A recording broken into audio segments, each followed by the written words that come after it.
à la porte de Versailles, là, au milieu des animaux. C'est pas le salon de l'agriculture, c'est un salon sur les randonnées et sur la nature. Mais vous voyez, il y a des chèvres, il y a des moutons, il y a des poules. Et bon, tout ça, c'est du concret. Et je voudrais vous parler justement de... là, nous sommes dans une astrologie à la portée de tout le monde, peut-être même à la portée des animaux.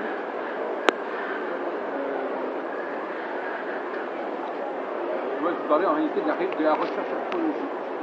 Qu'est-ce qui bloque la recherche astrologique actuelle? Qu'est-ce qui fait que la recherche astrologique actuelle ne peut pas travailler correctement? C'est parce que, d'abord, elle a des cycles trop nombreux et trop longs. Vous savez, ces gens-là qui font des cycles de sur 50 ans, sur 100 ans, sur 200 ans, on ne peut pas faire grand-chose avec ça. Je crois qu'un chercheur en astrologie doit pouvoir, de son vivant, disons sur une quarantaine d'années par exemple, avoir vécu beaucoup de cycles. Donc il faut que ce soit relativement court, pour qu'il ait pu en voir 5, 6, 7 à la suite. Si ce sont des cycles de 30 ans, il est évident qu'il n'en a pas vécu beaucoup.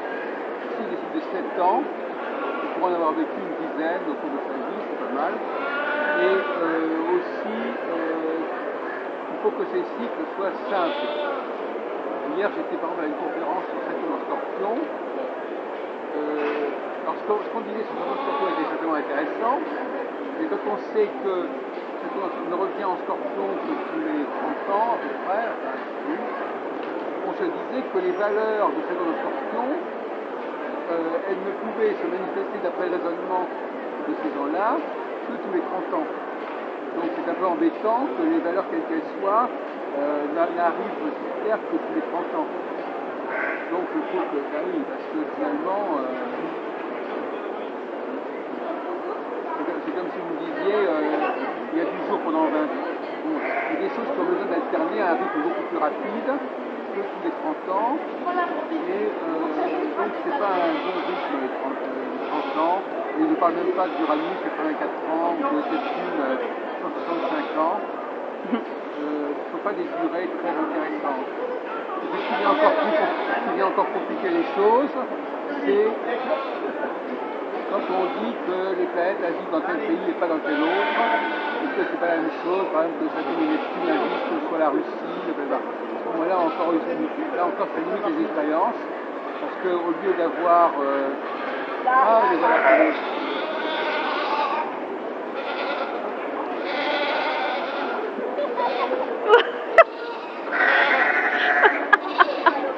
Great. Donc au lieu d'avoir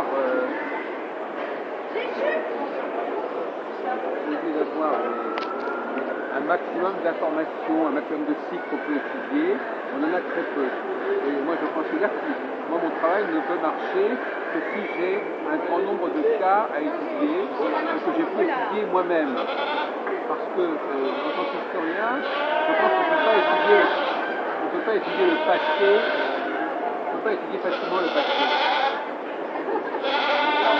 Ce qui nous reste du passé est très fragmentaire, très parcellaire.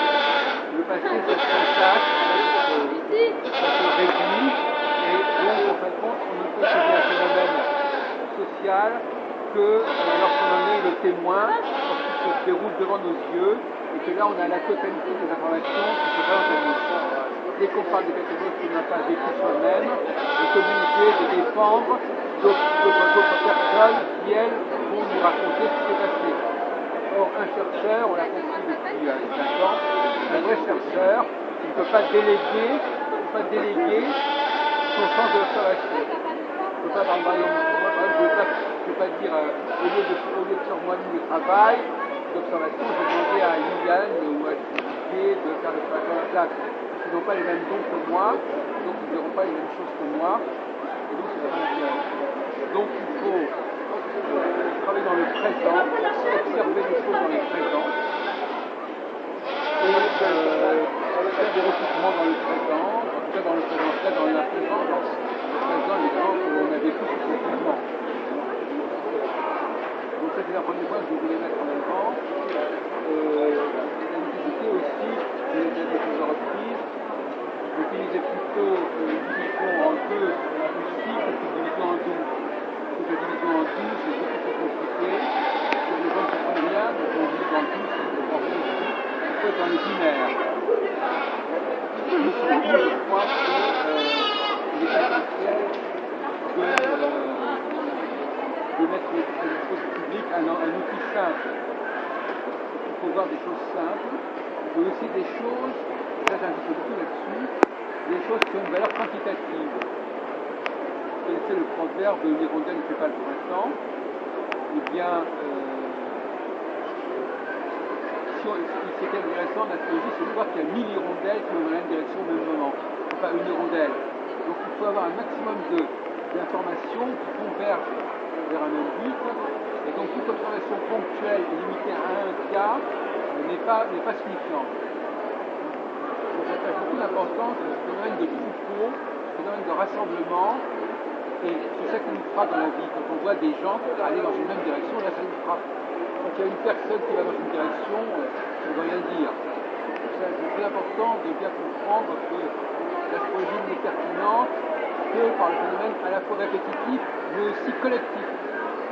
Il faut que ce soit collectif. Il faut que beaucoup de gens soient dans la répétition, mais en même temps. Sinon, c'est pas pareil. Souvent, cette dimension collective, elle n'est pas suffisamment requise par les chercheurs d'astrologie. Alors, pour passer maintenant à mon modèle de l'astrocyclon, on a le même problème. Donc, moi, par exemple, la phase montante de l'astrocyclon, je pourrais peut-être me passer le papier, éventuellement, si vous avez une seconde. Et la phase montante de l'astrocyclon est une phase où les femmes jouent un rôle très important, dans les deux cas d'ailleurs. Voilà le fameux astrocyclone que vous pouvez voir. Donc nous avons les 12 signes zodiacaux, mais ça c'est pas très important, mais nous divisons le cycle de Saturne en 4 fois 3 signes, si on peut dire. Si ce n'est que les 3 signes ne correspondent pas au bélier, ce n'est pas découpé par les signes cardinaux, mais c'est découpé par les signes fixes. Ce sont les signes fixes qui font l'axe. Donc Verseau, Taureau, Lion et Scorpion. Donc là, quand Saturne entre dans ces 4 signes, on est à un début d'un nouveau cycle. Donc, ça veut dire que c'est dans les signes cardinaux que ça se termine. Et ça tient compte de la précision des équinoxes. C'est-à-dire qu'avant, ce n'était pas comme ça. Donc c'est pas le principe en lui-même, mais il y a eu un décalage qui s'est fait progressivement. Donc, les 15 premiers degrés, parce que donc on a, comme c'est un système de 360 degrés, donc c'est divisé en 4 fois 90 degrés, et donc les 15 premiers degrés, les 80 degrés, c'est une espèce d'équinoxe, c'est une période un petit peu comme ça, qui est en train de se faire, mais qui n'est pas très typée. Donc c'est à partir de 15 degrés du signe fixe que commence réellement la phase ascendante, et elle se poursuit jusqu'à 15 degrés du signe mutable, et au milieu des deux, il y a les 4 étoiles fixes royales, qui sont au début des poissons, au début de la Vierge, au début des Gémeaux et au début du Sagittaire. Donc ce sont les étoiles fixes royales qui constituent l'axe véritablement de l'astrocyclone. Donc là actuellement, par exemple, nous sommes là en Scorpion, donc au début d'un des 4 cycles de 7 ans, et nous avons passé la phase des 15 premiers degrés, et nous sommes donc vraiment entrés réellement dans la phase montante jusqu'au milieu du Sagittaire, jusqu'au milieu du Sagittaire, avec entre les deux Antares qui sera à 0 degré Sagittaire. Et puis, quand on arrivera après en Capricorne, on sera dans la phase descendante. Et ainsi de suite, ainsi de suite. Après Capricorne, on passera à nouveau au Verseau, qui est une phase montante, etc. Bon, donc, ce qui caractérise ces périodes-là, c'est, vous avez le nom des étoiles fixes qui est indiqué là, Pomalo, Aldébaran, Oculus, Antares. Ce qui caractérise ces périodes, vous avez ce schéma-là qui se trouve sur le blog de la Faculté libre d'astrologie de Paris dans le système de téléprovidence. Vous pouvez le télécharger ou le copier-coller. Voilà. Et donc, quand on est donc là actuellement, on va prendre l'exemple qui est là, on est donc entré en Scorpion, on est à 20 degrés du Scorpion, donc on est vraiment bien entré dans la phase montante, et c'est une phase qui favorise des personnages, disons, qui ont une certaine puissance. Par exemple, moi je trouve très intéressant qu'on veuille faire un nouveau gouvernement en France avec moins de ministres. Ça veut dire que chaque ministre aura plus de pouvoir. Chaque ministre aura un super ministère. Au lieu qu'il y ait 30 ministres, il n'y en aura 15. Voyez. Donc ça veut dire qu'on préfère peu de monde qui a plus de responsabilité mais qui a aussi plus de potentiel que d'avoir 36 personnes qui font chacune un petit morceau et qui n'ont pas forcément une grande valeur humaine et intellectuelle chacune. Parce que plus vous coupez le travail en morceaux, plus vous pouvez le faire par des gens de moins en moins compétents. Plus vous augmentez le travail de quelqu'un, plus vous êtes obligé de demander des gens de plus en plus doués. Donc c'est un critère de sélection très intéressant. Donc plus vous élevez la barre, plus vous demandez de faire des choses de plus en plus difficiles, de plus en plus complexes, moins il y a de candidats possibles, donc il y a une sélection qui se fait naturellement. Inversement, quand on passe à la phase descendante, le potentiel de ces surhommes, de ces leaders, de ces mâles dominants décline, et à nouveau il va falloir qu'au lieu de que la personne fasse tout toute seule, qu'elle demande à d'autres personnes de la remplacer. Donc il va y avoir une multiplicité de personnes qui vont intervenir. Donc on va passer du stade de l'unicité, avec un très petit nombre de leaders, à un stade de multiplicité, où chaque leader va donner naissance à un grand nombre de cas. Le cas par exemple amusant, ce serait qu'un homme par exemple ait tout d'un coup une trentaine d'enfants. De polygamie, on passe de l'un au multiple. On passe de celui qui a de l'émetteur, voilà, qui va féconder un grand nombre de personnes, de femmes autour de nous. Donc là encore, on tombe dans le grand nombre. Le grand nombre, c'est-à-dire que le grand nombre est un critère, on a deux facteurs de grand nombre. On a le grand nombre du passage de la phase descendante, et tout d'un coup on passe de l'un au multiple. Par exemple, c'est vrai aussi pour les empires. Vous avez un grand empire en 1889, et puis un peu après, l'empire se disloque, vous avez une vingtaine de petits pays qui viennent à l'attaque. Donc on est passé de l'un au multiple. Mais dans la phase ascendante, on a aussi ce phénomène de l'un au multiple à l'un, parce que selon ma théorie, c'est ce qu'on appelle l'élection. Quand vous allez expliquer à quelqu'un, vous avez des millions de gens d'élire une personne. Là encore, c'est le passage du multiple à l'un. Donc il y a des millions de gens qui élisent une personne, et après cette personne, elle va elle-même déclencher tout un ensemble de gens qui vont la suivre. Donc on est toujours dans le multiple et l'un. Donc ce qui est caractéristique de l'astrologie, c'est que soit on est dans le multiple, et ça doit se voir, on voit beaucoup de gens qui font la même chose, soit on est dans l'un, et là aussi ça se voit, on voit qu'il y a quelqu'un qui est un peu un personnage central, et donc on voit bien que c'est quand même quelque chose d'exceptionnel. Donc il faut être dans l'exceptionnel, que ce soit l'exceptionnel du collectif ou l'exceptionnel de l'individuel, dans les deux cas on doit être dans un domaine exceptionnel. Et concernant, alors les femmes, on dit que je suis misogyne, mais en réalité j'accorde beaucoup d'importance aux femmes.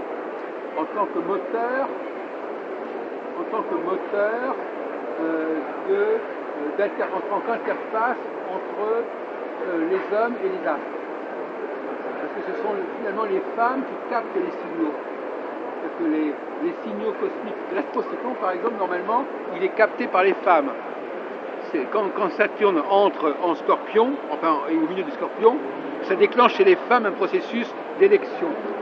Elles sont une sorte d'espèce de programmation qui se met en place et qui fait qu'elles vont chercher quels sont parmi les hommes les plus capables, les plus doués, les plus intéressants. Et donc elles vont faire un certain nombre d'élections, elles vont le choisir. Et donc c'est le rassemblement, la convergence de toutes ces femmes vers un seul pôle qui va créer le phénomène important. Donc là, effectivement, là, un phénomène assez mystérieux qui passe par les femmes qui d'un coup sont sont dans une phase que j'appelle une phase patriarcale. Donc c'est ça, la phase patriarcale. La phase patriarcale, c'est quand les femmes reconnaissent la nécessité d'élire un roi, d'élire un chef. En tout cas là, elles reconnaissent le mal dominant, elles reconnaissent la nécessité d'un personnage tout puissant. Ce qui est vrai par exemple pour des personnages comme le président chinois. Je ne sais pas si vous connaissez le président chinois qui est actuel en Paris. C'est un personnage extrêmement puissant, il a tous les pouvoirs, il fait tout ce qu'il veut. Et Poutine c'est pareil. Et on attend justement ceux qui n'ont pas assez de potentiel, comme par exemple Jean-Marc Ayrault, eh bien, ils ont tendance à passer à la trappe.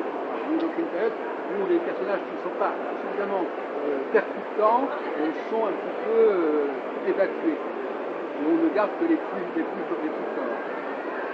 Mais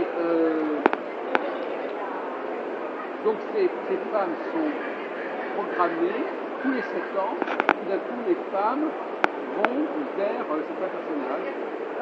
Et à ce propos, je voudrais continuer là-dessus, en phase ascendante, c'est en fin de compte, si vous voulez, la nécessité la monogamie n'est pas quelque chose de compatible avec le monothéisme, c'est un paradoxe.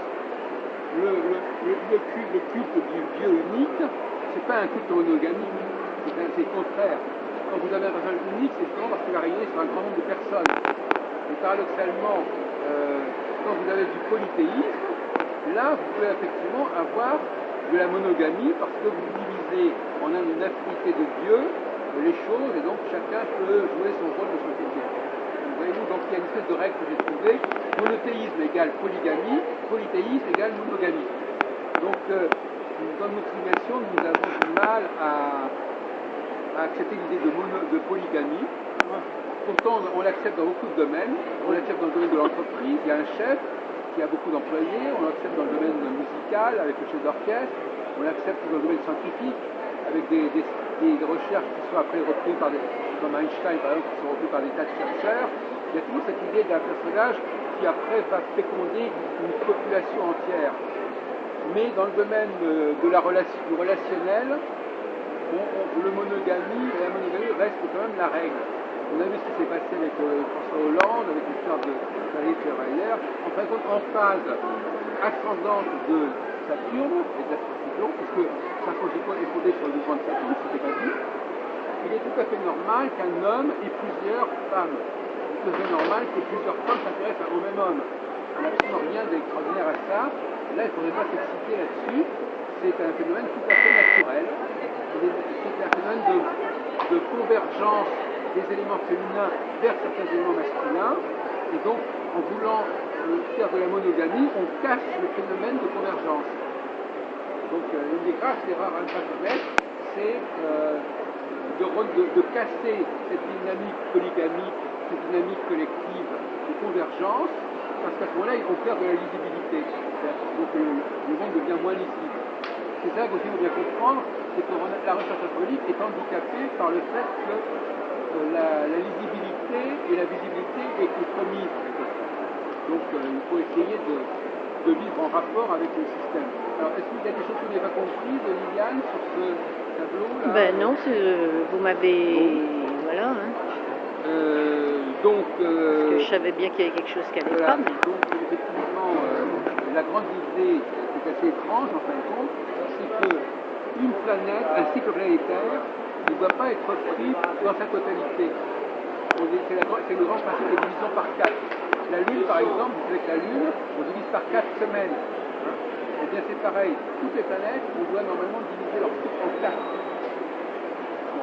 Vous savez qu'une des choses qui m'énerve le plus, c'est le fait de dire que le carré est un mauvais aspect.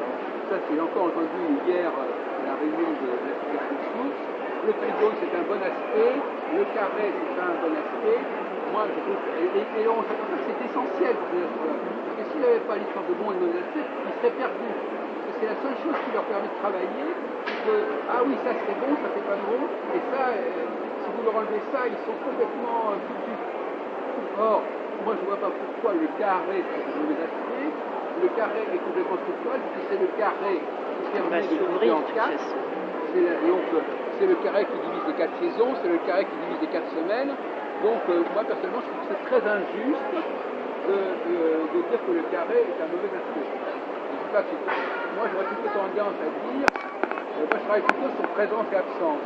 C'est-à-dire qu'il y a des choses qui existent et des choses qui n'existent pas. Donc l'absence de quelque chose, c'est en soi mauvais de certaine manière. Par exemple, la phase descendante, c'est le moment où le signal saturnien de la conjonction entre Saturne et l'étoile fixe s'est estompé, c'est-à-dire n'est plus lisible. Donc il y a une absence du signal. Et l'absence du signal crée la phase descendante. Ce n'est pas un aspect en particulier, c'est l'absence qui est important. Et donc la division en 4, ça permet justement de ne pas avoir des cycles de 30 ans qui sont tous trop longs. Ça permet d'avoir des cycles de 7 ans. Et chaque cycle de 7 ans est divisé en 2 grands temps de 3 ans, 3 ans et demi. On sait que c'est des durées qui sont très significatives. Beaucoup de psychologues ont remarqué qu'il y avait des problèmes de couple qui duraient pendant. Au bout de 3 ans et demi, il y avait des crises dans le couple, par exemple. Je voudrais dire aussi une chose que je voudrais corriger, parce que ça m'a un petit peu. J'ai peut-être pas été assez clair là-dessus. C'est la question de la Lune. En réalité, la Lune, le Soleil et Saturne sont des valeurs féminines. Et sont des valeurs féminines, et l'étoile et Soleil sont des valeurs masculines. C'est pas très original. C'est-à-dire qu'en fin de compte, voyez-vous, quand je dis que les femmes se rapprochent des hommes, ça veut dire que la Saturne se rapproche de l'étoile fixe. Quand la Lune se rapproche du Soleil. Donc en fin de compte, cette notion de rapprochement, si vous dites Saturne c'est la femme, vous voyez la femme se rapprocher de l'étoile, eh bien, ça veut dire réellement, oui, il faut vous rapprocher de l'étoile qui est l'homme dominant, etc. Oui, donc c'est très simple. Hein. Au niveau de la visibilité du ciel, vous regardez le ciel, vous voyez Saturne à tel endroit, vous voyez qu'il se rapproche de telle étoile, parce que les étoiles la nuit on les voit très bien, on les voit depuis des millénaires, on ne les voit pas, c'est pas des nouvelles planètes, c'est pas des planètes qu'on voit au télescope, les étoiles, on les voit à l'œil nu. Eh bien, Saturne symbolise la femme. Alors justement, je peux dire à ce point de vue, les gens vont me dire, oui mais Saturne, c'est pas du tout ça, Saturne c'est ceci, c'est cela. Je crois qu'il faut bien être clair là-dessus. On a introduit la notion de marqueur. C'est-à-dire, quand vous dites par exemple qu'on a le signe, le soleil en Sagittaire ou en Scorpion, on ne va pas dire que c'est la valeur solaire qui joue. Le soleil désigne le signe. Donc il n'apporte pas sa propre valeur, il désigne, il a un facteur de désignation. Chez les hindous, par exemple, on a vu, quand on est allé sur Rajiv, il y a quelque temps, la nation, eh bien, on a vu que pour lui, c'était la lune qui détermine le signe de la personne. Donc la lune détermine le signe de la personne, elle change tous les 2 jours et demi. Donc c'est la lune, le soleil ou Saturne qui sont des marqueurs. C'est-à-dire qu'ils sont des marqueurs, c'est-à-dire qu'ils sont neutres en quelque part. Ils désignent successivement les 12 signes. Ce sont les 12 signes qui créent le phénomène et pas la planète elle-même. Alors hier, par exemple, il y a des conférenciers qui ont passé du temps à expliquer ce que c'était que le caractère de Saturne. Et le caractère de Saturne, dans ce cas précis, il n'existe pas le caractère de Saturne. C'est tout simplement un élément, un marqueur, un curseur qui passe d'un point à un autre, mais il va faire apparaître la tonalité, il va activer la tonalité des endroits où il est, mais lui-même, il n'apporte pas sa propre tonalité. Il apporte simplement son propre cycle. Il apporte un cycle, il n'apporte pas une tonalité. La tonalité, ce sont les phases elles-mêmes par lesquelles il passe. Donc c'est ridicule de dire que Saturne a telle et telle caractéristique. Donc je ne veux pas entrer en discussion concernant le fait que Saturne ait telle et telle valeur. C'est aucun rapport. Saturne est un marqueur majeur qui va marquer à tel moment on est dans une phase ascendante ou à tel moment une phase descendante avec des comportements totalement différents. Et donc par conséquent une planète comme Saturne ou comme le Soleil ou comme la Lune, elles sont capables de changer complètement de nature selon le signe où elles se trouvent, et donc par conséquent elles n'ont pas de nature propre. Et on va me dire pourquoi les planètes existent-elles, pourquoi on a donné des noms de vie aux planètes. Ça c'est une autre question. Alors, il y a aussi un point que d'ailleurs je terminerai cette causerie là-dessus, on n'a pas trop fatigué la question, c'est que, contrairement à ce qu'on croit, l'astrologie s'est construite non pas sur le zodiaque, mais contre le zodiaque. Je veux dire par là que, si on définit le zodiaque comme étant l'écliptique, évidemment, l'astrologie ne peut pas tenir compte de l'écliptique, mais les 2 signes zodiacaux au niveau symbolique, elle n'en a rien à faire de vous signer ce diapo. Pourquoi? Parce que quelqu'un qui étudie l'histoire de l'astrologie s'aperçoit que, par exemple, quand elle distribue les signes entre les 4 éléments, eh bien, on remplace les signes par les éléments. Notre ami Jacques Alaïse, par exemple, eh bien, il calcule le nombre de planètes qui sont dans tel et tel élément. Donc, il ne s'intéresse pas au zodiaque. Il préfère dire à ses élèves, vous êtes du feu, de la terre, de l'air et de l'eau, que de leur dire que vous êtes du bélier, du scorpion ou du scorpion. Bon, de la même façon,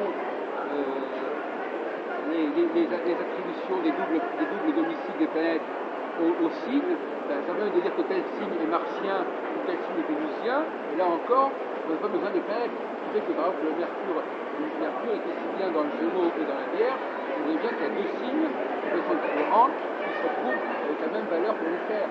Donc le zodiaque, contrairement à ce que croit beaucoup d'astrologues, ça c'est un problème très grave parce que le public ne connaît que le zodiaque.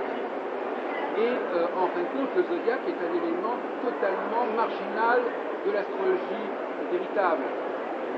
C'est ça qui est un drame. Et aujourd'hui, malheureusement, alors qu'André Barbeau avait essayé dans les années 60 de se débarrasser, en astrologie mondiale en tout cas, du zodiaque, quand il étudie le cycle de Saturne-Neptune, il ne s'intéresse pas dans quel signe se trouve Saturne-Neptune. Quand il étudie les rassemblements des planètes dans le zodiaque, il ne s'intéresse pas dans quel signe du zodiaque les planètes se rassemblent. Et tout d'un coup, aujourd'hui, quand je vais à des conférences comme la Source, on nous parle de l'Uranus en bélier, on nous parle de Saturne qui entre dans le scorpion, on nous parle de Pluton, etc. Donc finalement, il y a une régression. En fin de compte, aujourd'hui, on a fait cette espèce d'amalgame entre l'astrologie mondiale, les cycles planétaires et le zodiaque, qui est totalement aberrante. Et moi, je m'oppose radicalement à cette façon de travailler. Le zodiaque ne doit pas pénétrer l'astrologie, parce que l'astrologie, si on est obligé de utiliser le zodiaque, par exemple dans le cas de l'astrocyclone ne pourrait pas exister s'il y avait le zodiaque. Parce que ça veut dire que moi, je ne pourrais pas découper le zodiaque en 4 parties. Parce que je ne pourrais pas dire, voilà, donc c'est obligé. Donc moi, justement, et là je suis très marqué par l'école Pédertine, l'école de l'astrologue allemand Reinhold Pédertine, que j'ai bien rencontré d'ailleurs en 1971, donc plus de 40 ans. Pour Reinhold Pédertine, il y a toute une partie de l'école allemande qui s'appelle la cosmobiologie. Les signes qui sont les planètes qui sont dans les mêmes signes cardinaux, toutes les planètes qui sont en signe cardinal sont conjointes. Toutes les planètes qui sont en signe fixe sont conjointes. Donc en fin de compte, c'est ce qu'il appelle le système de 90 degrés, qui oppose au système de 360 degrés. Donc on est pour une astrologie de 90 degrés, donc tout est réductible à 90 degrés, et donc c'est une simplification considérable qui est très importante pour l'astrologie. Et c'est grâce à ce système de 90 degrés que j'ai pu créer l'astrocyclone. C'est un système qui dérive du système des 90 degrés, puisque Saturne, que Saturne soit en taureau ou en scorpion, pour moi c'est strictement pareil, qu'il soit en verseau ou en poisson ou en lion, c'est strictement pareil. Quand Saturne est dans les 4 signes fixes, ça a exactement la même signification. Les 4 étoiles fixes ne changent pas, elles ont la même signification les unes des autres.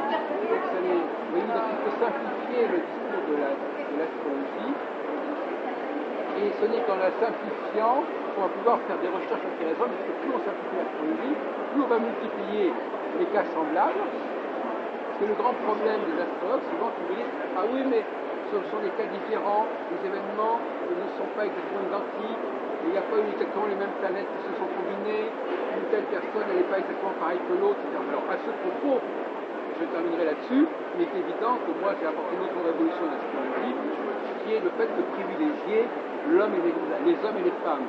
Pour moi, l'information psychologique de base, ce n'est pas le thème natal, c'est est-ce que vous êtes né en tant qu'homme ou est-ce que vous êtes né en tant que femme. C'est ça qui me construit ça. C'est pour ça que j'ai introduit un terme un peu nouveau, j'appelle ça la cyclosexologie. Et je pense que désormais, il ne faudra pas s'installer comme astrologue, mais comme sexologue.